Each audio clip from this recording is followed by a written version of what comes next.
The sun has gone down at Hangman's Hill, and the ghost at Misery Corner isn't walking tonight. So, welcome to the Weird Tales Radio Show, your weekly fix of ghost stories, urban myths, witchcraft, magic, and folklore.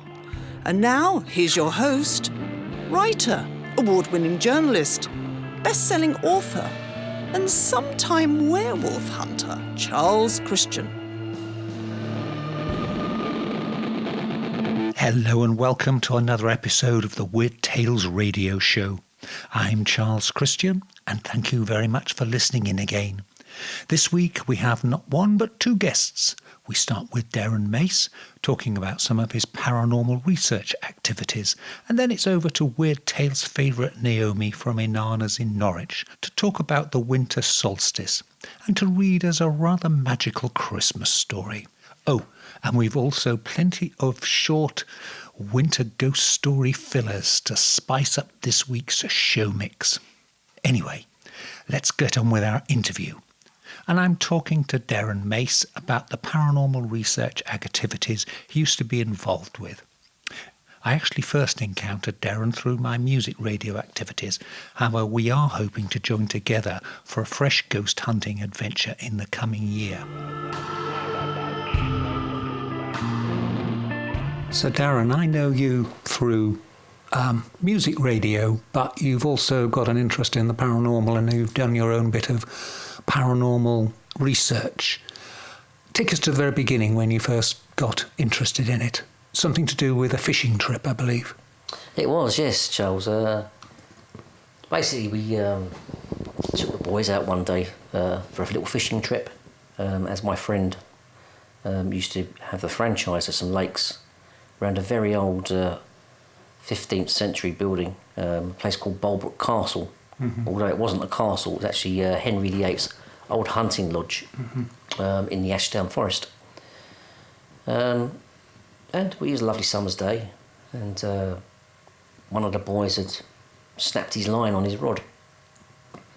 So I'm standing there and obviously trying to put things back together for him. And all of a sudden, I've got a big man's laugh in my ear. That's the only way I can describe it. So I quickly looked around, and nothing was there. And I tried to debunk this by thinking, maybe it's an insect or something of that sort that's caused this noise. But deep down, I knew it wasn't. Yeah. 5 minutes later, the same thing happened again, and it was as if the man's face was literally right by my ear, and the laugh happened again. It literally just went exactly like that. That's exactly how it sounded both times. Anyway, my partner was laying on the sun lounger, probably about 10 feet away. There was no reaction from her whatsoever until about 45 minutes later, when all of a sudden she just literally leaped out of her sun lounger, sort of waving her arms, and I asked her what was wrong, and she said to me that a man laughed in her ear, which confirmed to me that this had actually happened 2 times when I heard it. So that's what got me really interested in the paranormal to begin with. I was interested in spiritualism and ufology for quite some time, and I used to go and get readings from mediums and stuff like that before this. So I decided to start a little investigation. So I spoke to my friend who had the franchise to these lakes, and he arranged for us to spend a night there, about 6 of us in total, to see if we can get anything else, which we didn't, unfortunately. I managed to pick up a few orbs and a little night vision camera that I had. And then after that, we managed to form a team, a paranormal team called Screen Paranormal UK. I set up a Facebook page, got lots of members, and me and the team decided that we were going to go and do some more investigations at Bulbrook Castle to start with, to see what we need and what we do, book some equipment and stuff. And then we realised that it was quite an expensive hobby with the equipment, and also trying to get access to other venues to do our paranormal stuff. So we decided as a team that we'll start doing events, which we did. And we managed to hire other venues. Mm-hmm. Obviously, we had to entertain our guests, our paying guests, at each venue. But it was the only way we could get it for nothing. Yeah. So basically, all of their ticket money paid for our rooms. Yeah. But we just put on the events. Yeah. And we acquired more equipment and carried on doing more events until finally, obviously, we stopped probably about 7 years ago due to me moving away. But it was quite interesting. Did you ever get to the bottom of what was at the fishing lakes, Bolebrook Castle? No, we didn't.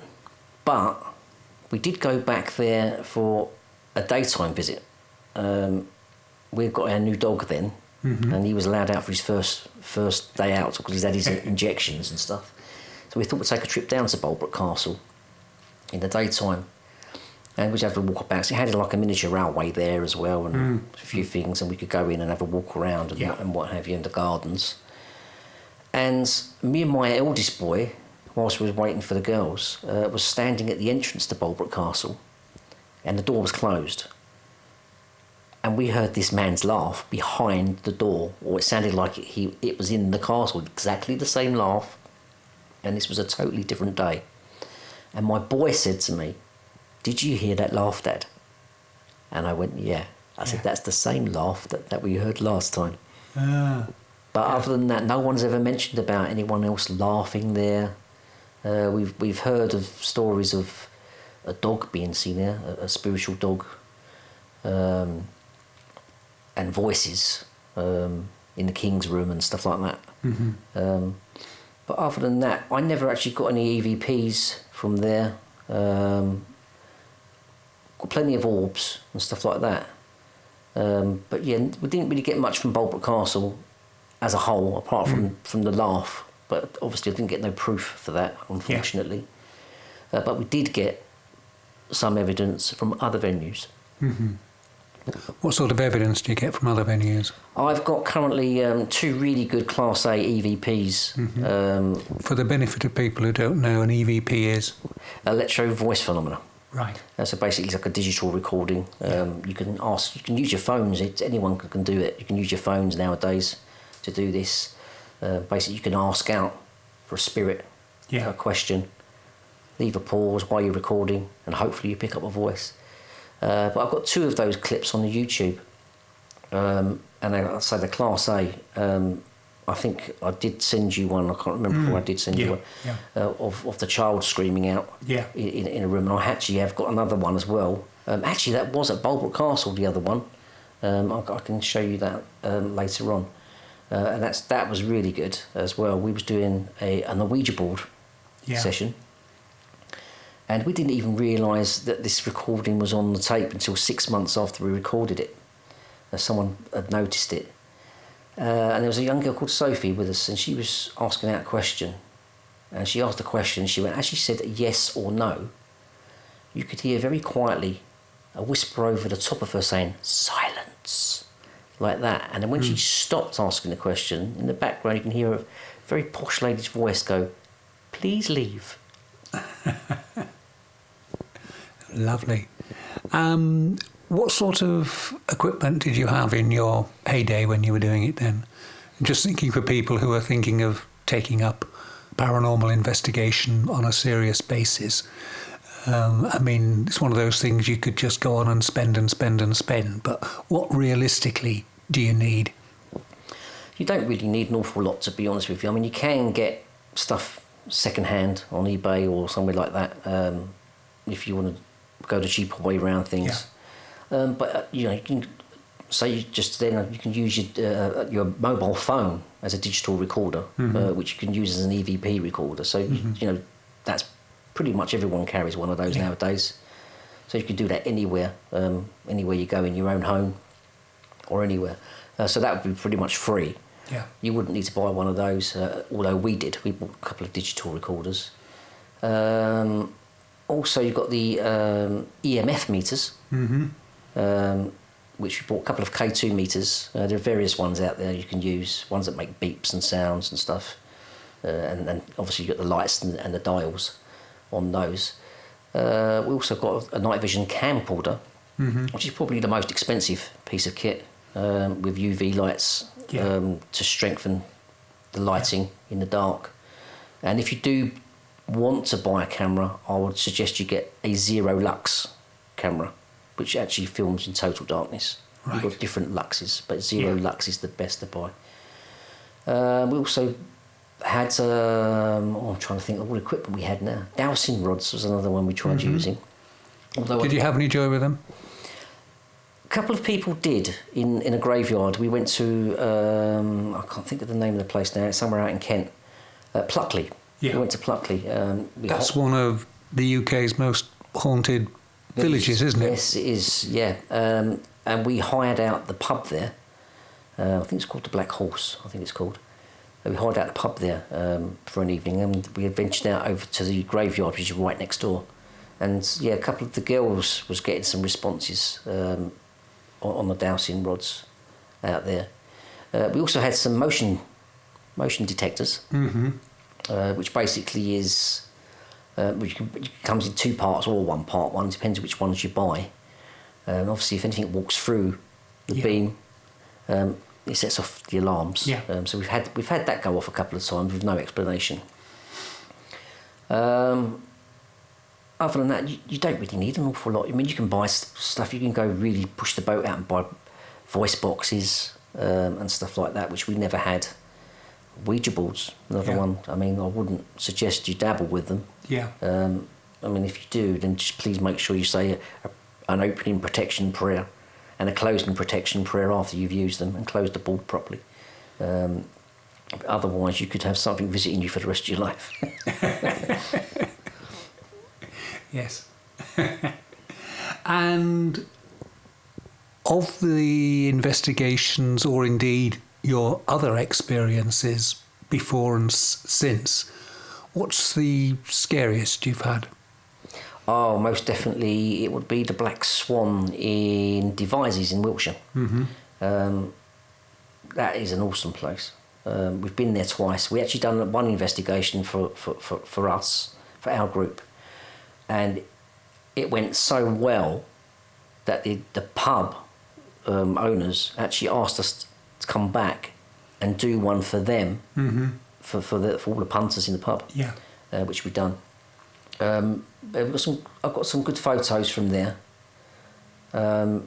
People saw, well, a group of people, because we split up into 2 or 3 groups to make them smaller, because obviously too many people, just too much noise interference.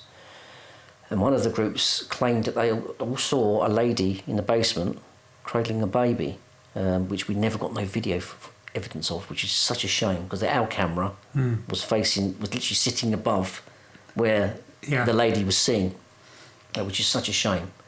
I mean, but we set up night vision cameras in probably 5 or 6 locations in the building. There's a lot of cable running. But what we done was, as well, we had several laptops running for each camera, and we also live streamed them via the internet as well, for any of our members that couldn't actually make it, so they could see what was going on. But I did get a picture in the hall there. The hall there was actually an old courthouse from memory, and we took a picture of the mirror. And there's a lady standing in there with like a nice squared off collar. It looks like a maid or something like that. I'm not too 100% sure. I've got a picture of there that I can show you. I slept in the most haunted room in that building for 2 nights on my own. And I had a camera running 24/7 in there. Part of the footage you've already seen of the child screaming out. And I do have other clips, which I haven't publicised anywhere, of the same time, and there's tapping noises, and there's even a noise in there where you hear a thud, like an animal's jumping off of something, and you hear like a bell on a collar. So I've got some other stuff there, which I've just not really sort of like put it on YouTube or anything yet.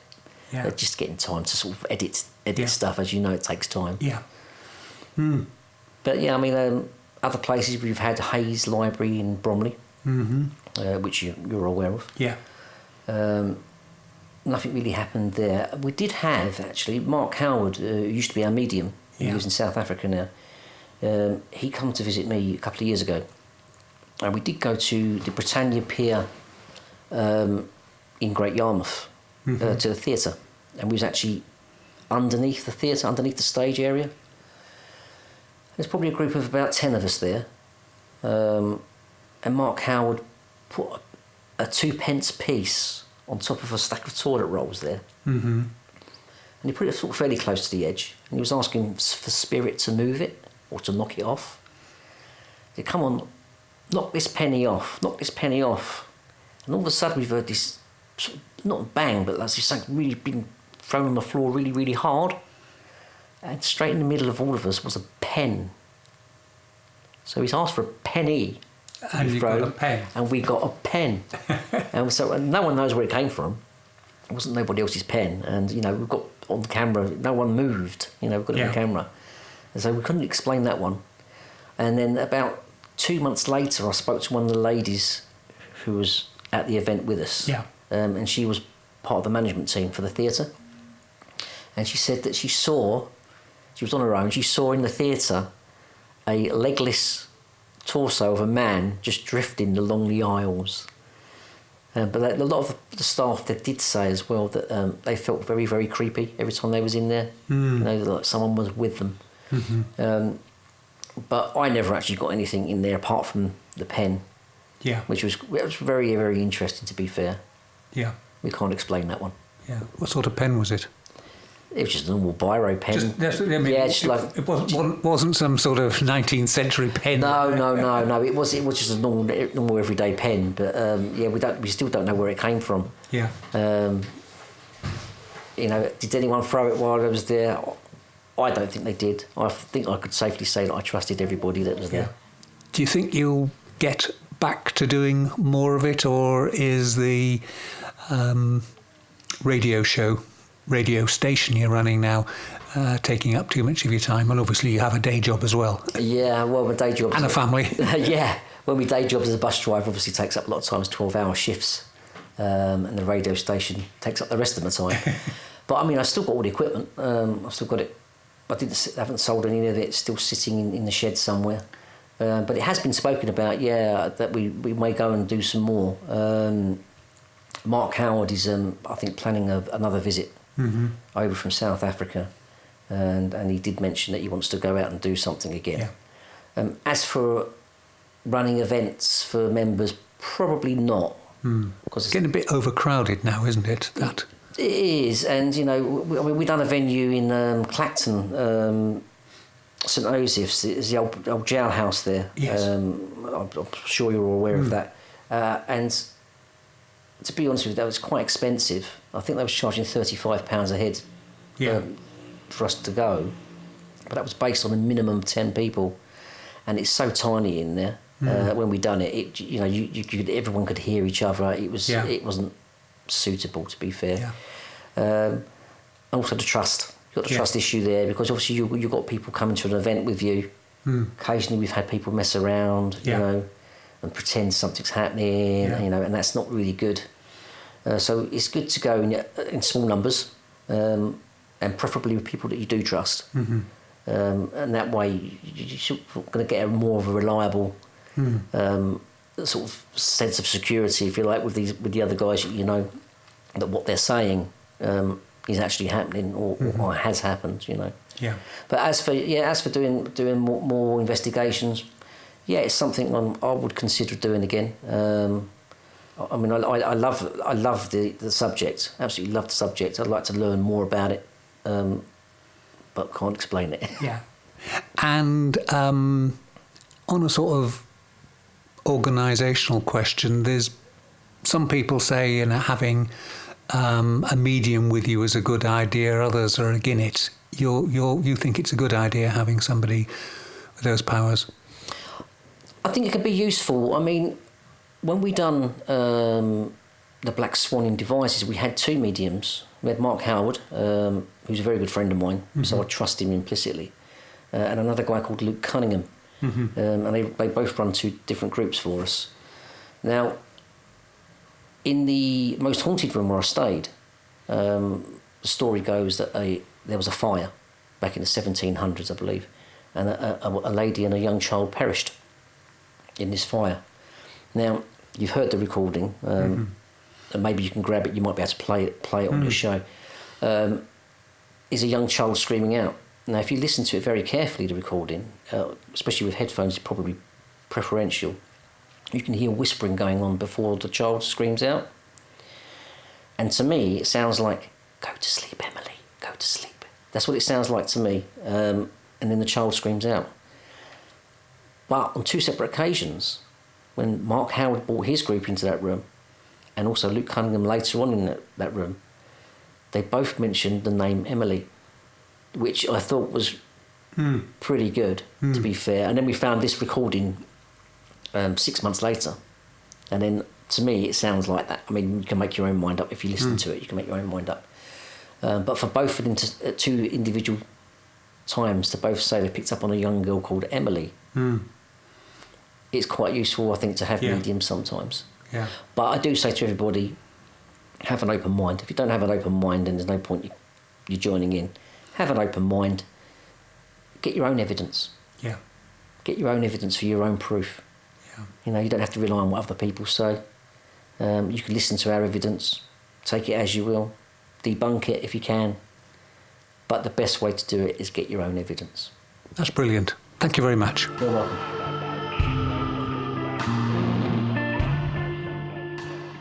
We've got an audio clip here from a Ouija board séance that was held at Bulbrook Castle about 10 years ago.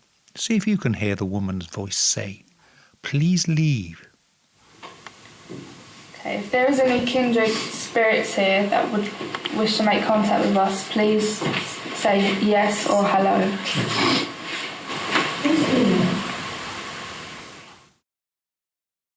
Now, about that Bulbrook Castle, which actually was never a castle but an old 15th century hunting lodge, here's what I've been able to discover about its history and its ghosts. Bulbrook Castle is located in the village of Hartfield in East Sussex and was constructed in 1480. It was used as a hunting lodge by King Henry VIII when he was out hunting in the area in the nearby Ashdown Forest. However, it would also seem that it was from Bulbrook that Henry would go off to meet Anne Boleyn, who was living at nearby Hever Castle, just some 5 miles away. So what have we got in ways of ghosts? Well, there is the ghost of a headless woman in a grey Tudor-era dress who has been seen in the Great Hall. Some believe this is an apparition of the UK's most favourite, or at least most widely seen ghost, Anne Boleyn, which would make sense. There's also the report of a nun being seen in the hall and on the staircases of the castle. The nun's presence is usually seen or felt after dark and is often accompanied by a drop in temperature. It's thought she is searching for someone. The story is it's a secret lover who came to a tragic ending on that very staircase, the grand staircase. And the most widely held ghost, though, is of male voices. They're to be heard grunting, muttering, whispering, very much sounding like the type of sounds that Derren heard. And other guests have said, reported the sensation of being pushed from behind. And in a bedroom on the first floor, guests have reported being woken from their sleep by their bedding being forcibly pulled off the bed. There are also the usual reports of unexplained howls and screams, temperature changes, whispers, rapping, and touching by unseen entities. Sounds like some of the clubs I used to go to as a teenager. Anyway, that's Bulbrook Castle. You're listening to the Weird Tales radio show with Charles Christian. Right, another of our winter ghosts. This is Rochester Castle in Kent. It's said that Charles Dickens's ghost haunts the moat and has apparently been seen here and by the Corn Exchange. However, the main ghost here is a Lady Blanche de Warren, and she was a bystander in the battle for the castle. This would be during time of King John, I think, and she was killed when an arrow accidentally entered her heart.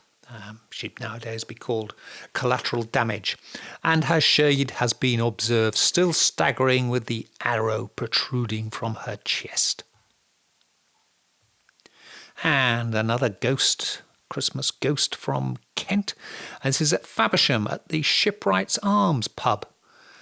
And it tends to be a bit weather dependent, so cold winter nights are best.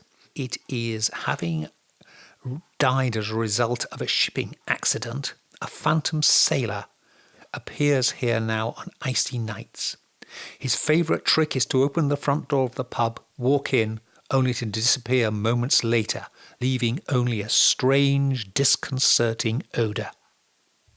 It's Farnham in Surrey on West Street, and it's wet winter nights, and apparently a little old lady, we'd now called an old age pensioner, runs by witnesses at a very fast speed before disappearing into a doorway of a house along the street. And that's it. So, seems fairly genial. Another winter ghost story, and it's quite a recent one from the 1950s onwards, and it's in Uxbridge in Greater London at the Ickenham station. And on an evening, a ghostly figure stands at the end of a platform. It's a woman in a red scarf, close to where she fell off the platform, hit the live rail of the rails, and was electrocuted. Apparently, she sometimes waves to attract attention before vanishing.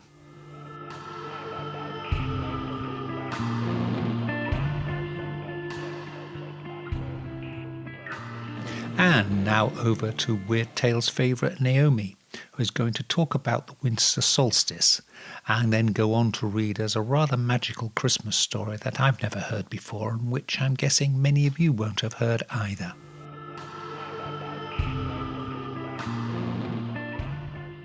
And once again, we've got Naomi here, and today we're talking about Winter Solstice.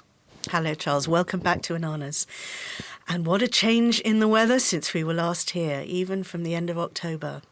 So we've had chill and frost and wind and rain so far. And yes, as a retailer, I'm keeping my fingers and toes crossed. No snow and ice at this point. But we get up in darkness, we come home in darkness, and perhaps for many of us, our only seeing of daylight is through a window while we're working. This is element of earth, isn't it? It really is. Everything's scraped back to the bone. And I like a cold winter. I like the idea that everything stops and becomes dormant in the earth for a while. It's deeply not okay to have too warm a winter. It doesn't somehow feel right. We should have some sharp frosts and a bit of chill and that's essential, but it does remind us that we are really relatively recently able to insulate ourselves from so much of nature, in the sense that we are not desperate for the last of our crops to survive on. For most of us, we have plentiful, abundant food around us that we can get hold of, and the shops and the markets will continue to supply us. We can have fresh green vegetables in the middle of winter and fruits that may not have grown here. And whatever one feels about the politics of that, and I know that obviously many people are counting carefully the pennies that they've got, particularly at this time of year, I think we are still removed from the immediacy of the elements compared to, say, a few centuries ago, if you were at the sharp end. And I like the idea that we're looking at the bareness of the branches and the bareness of the earth and the solid hardness of water that has turned to stone, and that the rawness of rock and soil and bareness of the trees reminds us that that's at the heart of it all. And also, even though we may be focusing on friends and family and parties and festivities and getting the presents in and getting the food in, let there also be time for silence. Silence of just being outdoors and hearing a different kind of wind because there are no leaves to rustle, and a different kind of sound if it is muffled by snow, and a different kind of air movement around us. And so stillness and silence, I think, have to be very much part of this season too. And as a contrast, that if you're surrounded by people and there are lots of family and friends and colleagues and so on around, that you make sure also that you have time to be silent and quiet. And if you are not in the mood for that, don't force yourself unduly. Allow yourself to think this is also hibernation time for many mammals. And I've frequently thought there's a case for human holing up in our little cave dwellings and not coming out till the light grows again. And I think there are frequently times when many people just think, do you know what, I'm fed up of this, I don't want any of it, and then feel bad. And I would say, don't feel bad. I think it's a very natural thing that at times we just think, duvet day, and we just want to stay at home and just be as warm as we can and nibble things and, watch TV or listen to music or cozy up however we want and not have to engage. I think there is a value in that. I know that that's what I do on my few days off at the end of December. It's not a time for me to want to see lots of people. It's my withdrawal and dormancy for even just a couple of days. So, of course, we know these are the shortest days and longest nights. We know that this is a hinge of the year, a turning point where it reminds us that we're on that shifting wheel of the year constantly. And even though it may be only a minute or two's difference, and it may not even be precisely at the moment that I think it is, it in my mind feels like climbing over a stile, one of those old type stiles, or coming through a bit of a hard bushy fence or hedge of something, that you come through the solstice and out the other side and you think, okay, we're on the up again now. It's almost like a sort of hump that you have to get over. And even though there will be lots of really awful bad weather days, January, February, March, still the light will grow. Still the seeds will be germinating. Still the roots will be strong. And then the first signs will come. But at this point, it is deep dark. And in that deep dark, we can have a chance to look at beautiful night skies, starlit skies, moons of great luminosity and intensity. We're coming up to full moon. And enjoy those sparks and joy and gentleness and quiet in equal measure. So I hope everyone enjoys their winter solstice their way. That was lovely. And now you're going to read something for us? I would love to. And I think this ties in with another thought that I had about winter solstice, that it's no surprise that many festivities are at this time. This year, Hanukkah is on the 22nd of December, and of course, Christmas in the Christian calendar. And the idea, I think, for a lot of adults is that this has become a tired commercial enterprise, and that children enjoy it, but adults are a little weary. And I think, well, maybe part of that is that we need to bring back in to our adult lives some of the things that we found joyous as a child. And one of the things that many people tell me that they found as a happy memory was being read aloud to. and that as children that was something that happened perhaps in school only, perhaps families as well, perhaps from sibling to sibling that they might be read aloud to. And so a year ago now, more than a year ago, nearly a year and a half ago now, I began offering story reading evenings for grown-ups to come along and sit with me in a small cosy space and listen to fairy tales and folk tales and stories of all kinds, many of which I had grown up reading or had discovered in more recent years, but stories that I wanted to share, sometimes by authors that people might not have known about or heard of. And I think that's something that could also be part of a winter solstice, that you remind yourself of some of the joys that you had as a child. And so to read this story will be a great pleasure to me. It's one that my mother read to me when I was small, and it was in a book that she was given in the 1950s when she began teaching. And the story is by an author called Janet McNeill, who, born in 1907, died in 1994. She was an Irish novelist and playwright. She wrote more than 20 children's books, as well as adult novels, plays. She wrote opera libretti. She was really rather an amazing woman, and wrote some delightful stories, and really, I think, had a feel for how children felt in her writing. So please look and find Janet McNeill, Mc, M-C, capital N, Neil with 2 L's at the end, Janet McNeill. And this is a story, as I say, that I was read aloud by my mother, and I would like to read it now. It is called The Small Brown Mouse. You might not think that smells would travel round the corners in a mouse hole, but you would be wrong.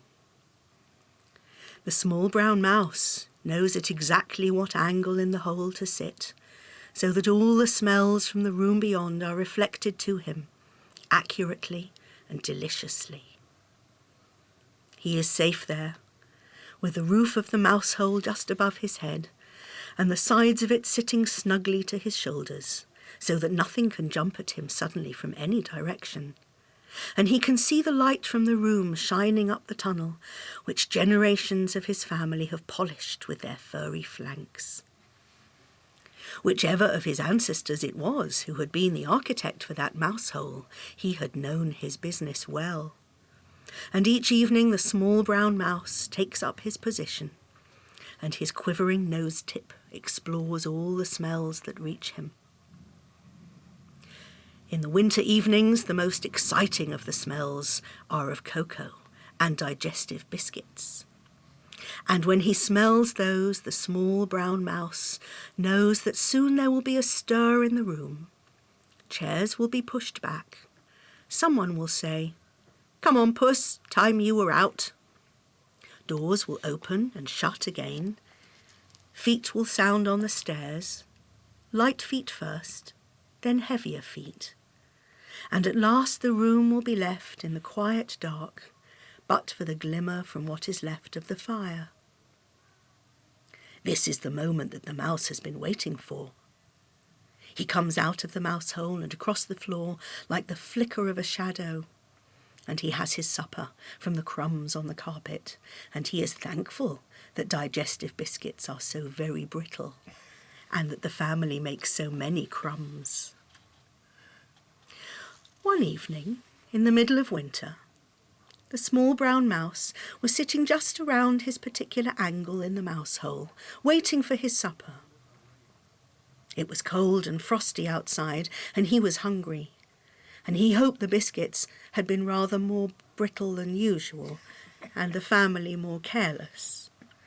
He waited, and he waited, growing hungrier and hungrier, but also more and more puzzled. For mixed up with the smell of cocoa and digestive biscuits, he smelt other, unfamiliar smells, which greatly puzzled even so wise a mouse as he. There was cigarette smoke, and the smell of the fire, and he rather thought someone had been sucking peppermints. But there was a very unusual smell. Unusual, that is, for a drawing room, a fresh, keen outdoor smell, a smell that didn't belong to a house at all. And there were other sweeter smells that were foreign to him and most exciting. The small feet had gone up to bed a long time ago. The other heavier feet should have been on their way, but still the light burned and there came the continued sound of voices.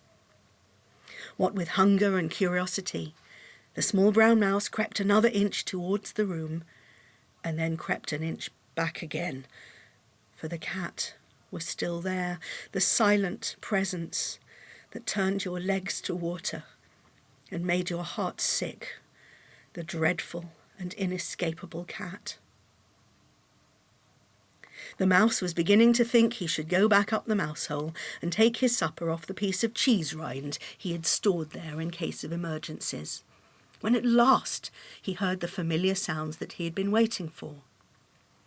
Chairs scraped across the floor, the cat was called, the front door opened and closed again, the light was extinguished, and feet, slow, tired feet, went up the stairs. The small brown mouse came out of the mouse hole and looked around him, and he forgot all about the digestive biscuits, but sat back on his little haunches, and with bright, unwinking eyes, he stared his fill. It was a tree, a tall, strong tree, set in a tub at the further end of the room. That was the outdoor smell, though what a tree was doing inside a house the mouse did not know. But he breathed in the sharp, sweet smell of its branches, and it reminded him of the wood where, in the sunny summertime, he had sometimes wandered.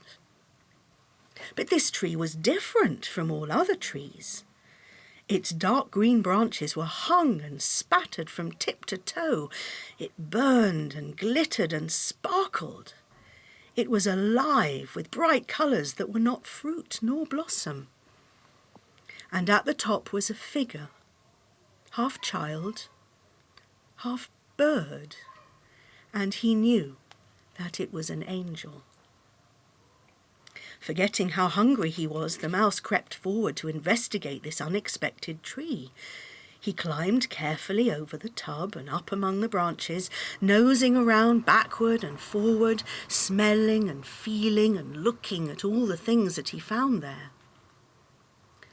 There was a bottle of French perfume, and though it was tightly wrapped and stoppered, his nose discovered it, and it made him feel very romantic and sentimental, so that he nearly ran away home up the mouse hole to tell his wife about it right away.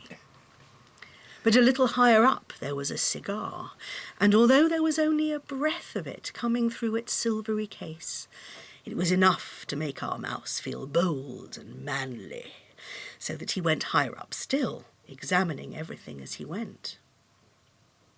There were boxes of chocolates and trumpets, balls and oranges, candles, wisps of tinsel, cotton wool, snow, tiny shining birds that dipped on the branches as his small weight came onto them and flaunted bright glittering tails.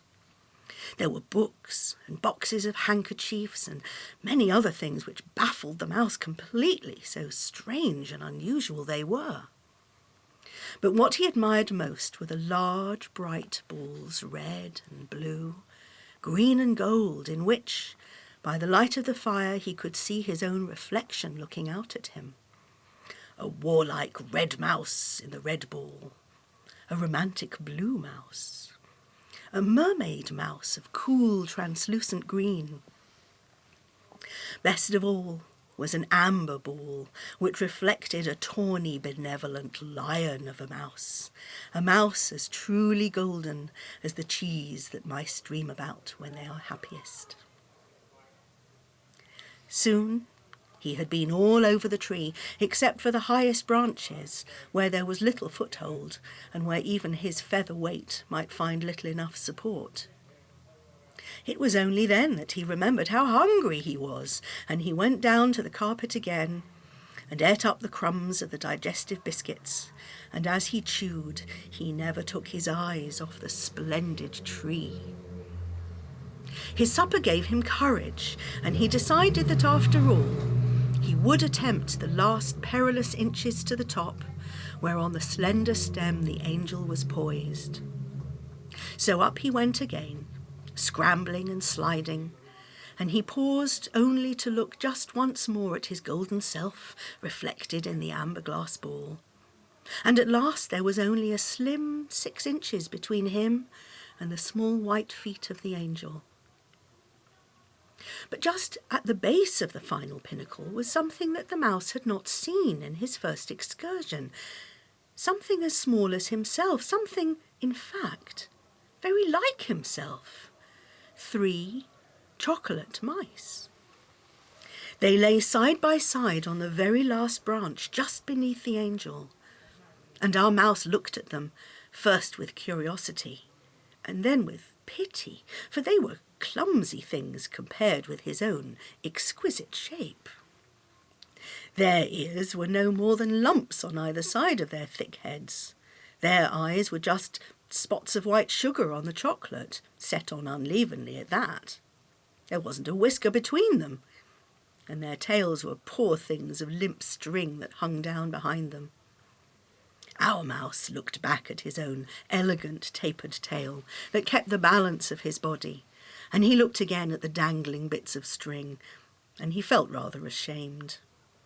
But he also felt extremely interested, for the smell of the chocolate had reached him so suddenly and so magnificently that he almost lost his balance and fell from his precarious perch. It was like the smell of cocoa, of course, but so much better, so much richer that there was really little comparison.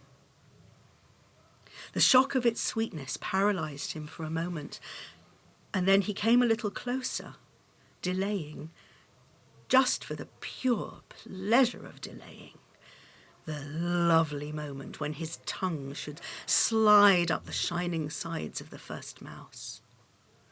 "No," said the angel suddenly, so suddenly that the small brown mouse once more had difficulty in keeping his footing. "No, not now, not yet, not for you." She wasn't scolding, she was just telling him, and she smiled at him as she spoke, so that the mouse was at once ashamed of himself. "Yes, ma'am," he said.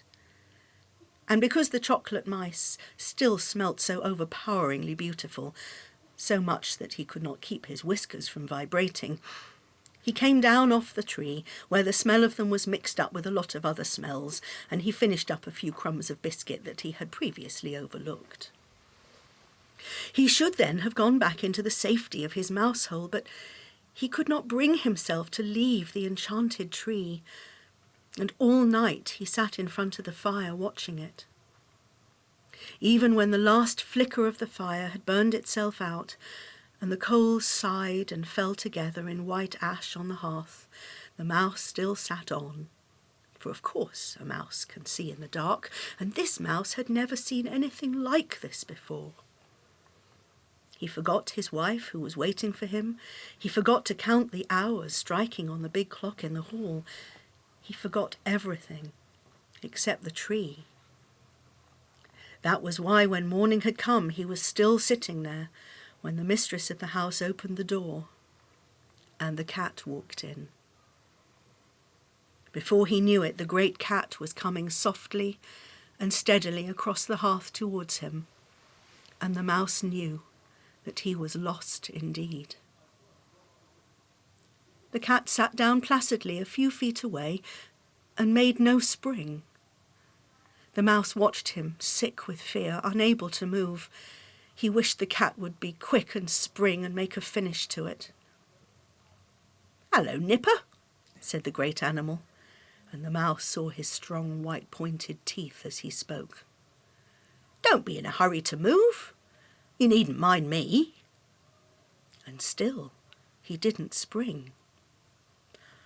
"I'm not going to chase you," the cat said. And for some reason that he could not explain, the mouse believed the cat just as he had believed the angel. "Why not?" he asked. trying to keep the wobble out of his voice. "I don't know exactly," the cat replied, blinking a mild yellow eye. "But it's a thing we always do at this time of year. Traditional, you know." The mouse didn't know, but a warm gratitude made it impossible for him to speak. "Mind you," the cat went on, "I shall chase you tomorrow and every other day that I get the chance. Like as not, I shall catch you too. But not today." And he busied himself licking the pads of his great paws, keeping the claws politely hooded. The mouse believed this too. He knew that the cat would indeed chase him tomorrow and every other day, but he also knew that after this, it would always be different. He would be able to run away from the cat now, because he knew that the cat was just another animal, just as he himself was an animal. A much stronger animal, of course, but just an animal, not a horror that turned your legs to water and made your heart sick. Oh yes, he could run away from the cat now. Out of sheer bravado, he crept across the few feet that lay between the cat and himself, and he leaned for a small, daring moment against the cat's side and felt the warmth and power of his great body. That would be something to tell his wife about when he got home. Then the house began to stir. There were laughter and voices. People came and went. The cat was called for his breakfast. And the small brown mouse, who by this time was so excited that he hardly knew what he was doing, instead of running to his mouse hole and to safety, streaked for the tree and lay hidden among its branches and saw all that was going on. There was plenty to see. Visitors arrived all day long. They greeted each other and laughed and opened parcels and kissed and sang. And in the evening they drew the curtains across the windows and they lighted the candles on the tree. This was something so alarming that the mouse, between the striking of one match and the next, fled up the tree where there were no candles and found himself lying once again beside his chocolate cousins. When all the candles were lit, the parcels were untied from the tree and handed down into small, excited hands, and the mouse, from his point of vantage, looked down on the children's upturned faces. Then it was the turn for the grown-up people to receive their parcels, and at last each pair of hands was filled. There was nothing left on the tree now, except the angel and the candles and the bright balls, and the chocolate mice. "I'd forgotten about these," someone said, and a hand reached up and up among the branches. There was no hope for it. He would be discovered. But just as the fingers fumbled for the chocolate mice, the angel's golden wing tilted ever so slightly, and the small brown mouse was safely sheltered behind it. There he lay, hidden and safe, until the party was over, until people had said goodbye, until the door had opened many times and shut again, until the candles were blown out and the light extinguished, and until the last of the feet had once more gone up the stairs, and the house was quiet. Suddenly, it all seemed rather sad. Even the tree looked a little sad. The mouse thought of all the hands that had gone home, full of treasures, and he felt sad too, sad and also tremendously tired. "I'll go now," he said to the angel, "and thank you, ma'am, for helping me." And he got slowly down off the tree. He was stiff with lying so long in one position, and he crossed the room to the mouse hole. Just before he went home, he turned to the tree for one last look. "You are sad," the angel said. "What is the matter?" He found it difficult to explain. "You said Not yet. Not now, he faltered. But the party is over. Just then, the amber ball slid off the twig that held it, softly down from one branch to another, gently to the ground, and it rolled to his feet and stopped there. The mouse looked up at the angel questioningly. For me? And the angel smiled and nodded. You might not think that a bright ball from a Christmas tree would travel round the corners in a mouse hole, but you would be wrong. Thank you. That was lovely. Thank you. It's my great pleasure to share it. It's a story I've loved really all my life, and a great pleasure to share it. So it's from a collection called A Light Dozen by author Janet McNeill, and I hope everybody has a wonderful winter season. Thank you.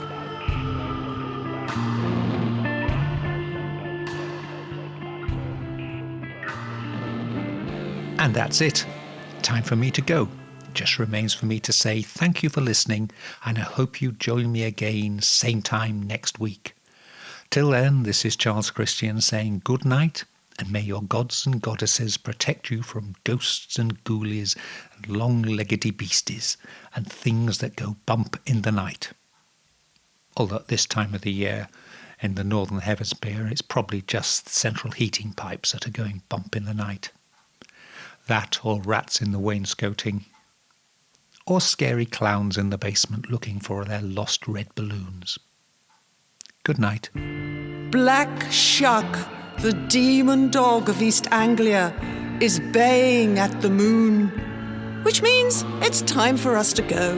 You've been listening to the Weird Tales radio show with Charles Christian, your weekly fix of ghost stories, urban myths, witchcraft, magic and folklore. You can keep in touch with us online at www.weirdtalesradio.com, by email to weirdtales@icloud.com, and on Twitter @ChristianUncut. Join us again next week for another edition of the Weird Tales radio show. Good night. This podcast is a part of Straight Up Strange Productions.